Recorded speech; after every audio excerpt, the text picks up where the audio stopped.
আসসালামু আলাইকুম। ওই দিন প্রচুর বৃষ্টি হচ্ছিল আর হুট করে মনে হলো যে ধানমন্ডি গিয়ে মুচমুচে পেঁয়াজু সিঙ্গারা ১ কাপ গরম দুধ চা খেলে মন্দ হয় না।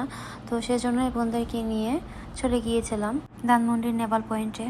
Welcome to another mini blog. এটা ছিল মে মাসের ৩ তারিখের। তো হুট করেই এরকম আকাশ মেঘলা হয়ে গিয়েছিল। তখন আমি ভাবলাম যে যেহেতু বৃষ্টি হবে আর কয়েকদিন ধরে বৃষ্টি হচ্ছিল তখন, তো ভাবলাম যে আজকে একটু নেপালে চলে যাই, ধানমন্ডি ৭ মসজিদ রোডে যে নেপাল পয়েন্ট ওইটাতে চলে যাই। তার আগেও যখন একবার দেশে গিয়েছিলাম তখন ওই নেপালেই গিয়েছিলাম।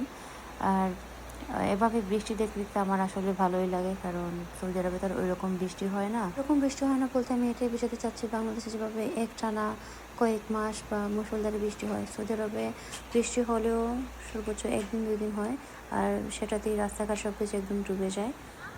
বাংলাদেশে তো একটানা বৃষ্টি হতে থাকে। আমার মেয়ে বৃষ্টির পানি ছুঁয়ে দিচ্ছিল, যেহেতু এটা একটা সুন্নাহ, আমিও এটা করতে পছন্দ করি, আমার মেয়েও আমাকে দেখেই এটা শিখেছে, মাশাআল্লাহ। এর মধ্যে আমি আমার বোনদেরকে বললাম যে একটু নেপালে যাব, তোমরা তাড়াতাড়ি রেডি হয়ে যাও। তো আমার বলার পরপরই কিন্তু আমার বোনেরা সবাই রেডি হয়ে যায়, আমার মেয়েকেও রেডি করে নিই, আমিও এর মধ্যে রেডি হয়ে যাই।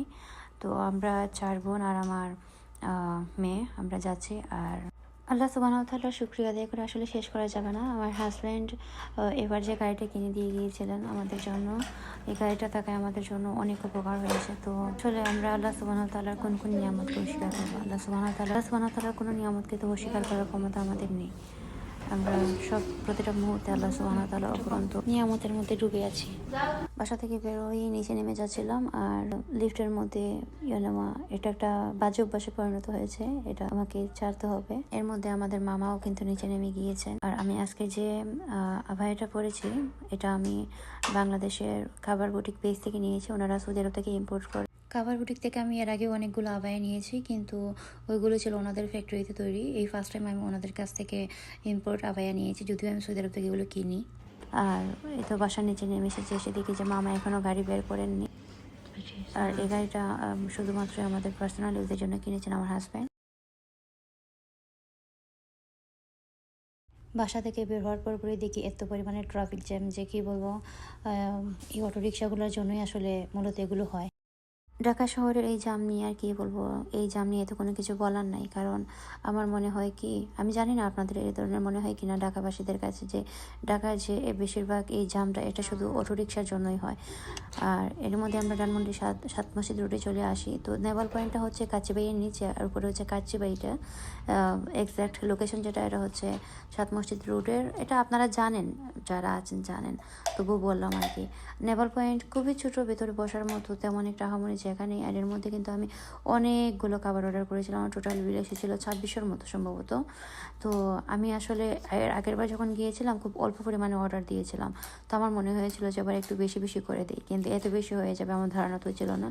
তো বাংলাদেশের যে কোনো হোটেলের দুধ চা আমার পছন্দ, তো নেপালের চাও আমার পছন্দ, সেজন্য সবার জন্য চা অর্ডার দিই, আর আমার জন্য সুগার ছাড়া ১ কাপ চা অর্ডার দিই। আমি এখানে ২ রকমের সিঙ্গারা অর্ডার দিয়েছিলাম, একটা ছিল নাগা মরিচের, আর একটা ছিল নাগা মরিচ ছাড়া, আর মুচমুচে পেঁয়াজও ছিল, তারপর লইট্টা ফ্রাই ছিল, ফিশ ফ্রাই ছিল, চিংড়ি ফ্রাই ছিল, আরও কত কী যেন ছিল, আমি ভুলে গিয়েছিলাম।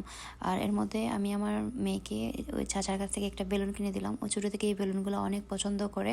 আর যেই মুহূর্তে গাড়িতে উঠবো তখন দেখলাম যে আমাদের গাড়ির সামনে একজন ভাইয়া এই বুটগুলো বিক্রি করছেন, খাবার বুট। তো ওনার কাছ থেকে এটা আমি আর আমার বোন সামনে বসে এই বুটগুলো কাছিলাম, আর আমার ছোটো ২ বোন আর আমার মেয়ে পিছনে বসেছে, বসে ওরা অনেক দুষ্টামি করছিল। তো ওদের এই ফানি মোমেন্টসগুলোর আমি একটু রেকর্ড করছিলাম। যে আর বাসায় আসার পথে লাস্ট ফার্মা দেখে আমি আমার মেয়ের জন্য ও টুকটাক খাবার, আমার বোনের মেয়ের জন্য ডাইপার নিলাম। আর এই তো যে খাবারগুলো বেশি অর্ডার দেওয়া হয়েছিল ওইগুলো আমি পার্সেল করে নিয়ে আসছি। নেভাল পয়েন্টে একটা সস দেওয়া হয় পেঁয়াজ আর সাথে কিছু অ্যাড করে, এটা আমার এত ভালো লাগে। আর এখানে যে কেকটা দেখতে পাচ্ছেন, এটা আমি নিয়েছিলাম আমার মেয়ের জন্য। তো ওনারা বলবো শুধু এখানে বার্থডে উইশ করে লিখে দিয়েছেন, কিন্তু এটা আমি টোটালি করি না, এটা আমাদের ইসলামের নিষেধ। ওকে আমি সারা বছরই কেক কিনে দিই, দেশে বিদেশে সব জায়গাতেই, কিন্তু কখনো ওর জন্মদিনেও আমি কখনো কেক অর্ডার করি না, আমাদের অ্যানিভার্সারিতেও না। আর এখানে যা কিছু ফ্রোজেন ছিল সব কিছু আমি ফ্রিজে রেখে দিয়েছিলাম, আর বাকি সব কিছু ঠিকঠাক মতো এসেছে কিনা আমার বোন সেগুলো বের করে দেখছিল।